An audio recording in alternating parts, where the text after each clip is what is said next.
10 araw na suspendido ang lisensya ng driver na nag-ambang papaluin ng baseball bat ang nakaalitang rider. Pinagpapaliwanag naman ang driver ng kotseng nag-counterflow sa NLEX. Nahuli ka ang mga yan at nakatutok si Mark Salazar. Wala muna sa inyo kami! May utang ka ba? Yes, subukan mo!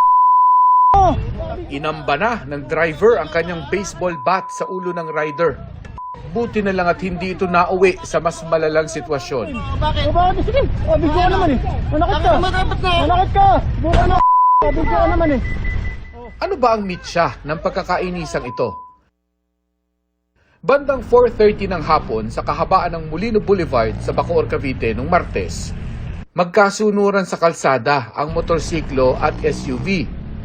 Napasudden stop ang rider sa pedestrian lane dahil may tumatawid. Ang naalangan sa likod na SUV nang gigil sa busina. Ganun lang kaliit ang dahilan pero pinainit nilang dalawa ang sitwasyon. Sa tagisan ng busina, hanggang sa huminto at magpalitan naman ng insulto at mura. Video ka na! Sigaw ka ha? Ay, hindi ko tayo magkita! Taka-video ka, Kunggoy! Sa LTO nga ang ending ng kwento dahil kapwa sila inisyuhan ng show cause order para magpaliwanag sa LTO sa May 6. Pero ang lisensya lang ng driver ng SUV ang suspendido ng 90 days at nakaalarma na rin ang SUV. Ang viral video ang basihan ng investigasyon ng LTO. Doon sa video, makikita naman natin maraming siyang paglabag na ginawa. Bakit? Kasi yung SUV driver, kita naman doon sa video na masyadong mabilis yung dating niya.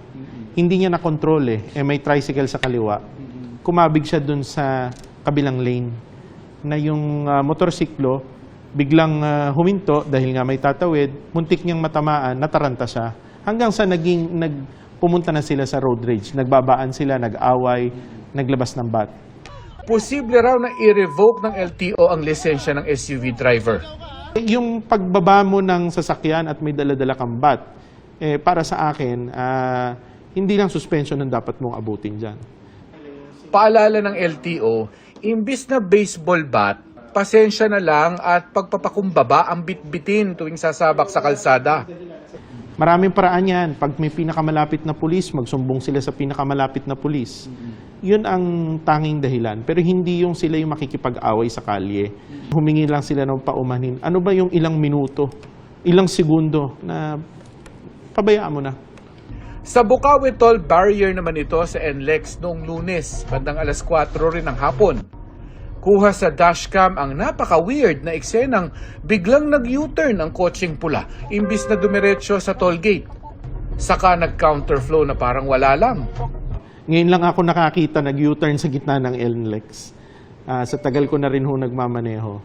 So, kung ano pa man ang dahilan niya, ay hindi po yun, hindi niya dapat ginawa yun.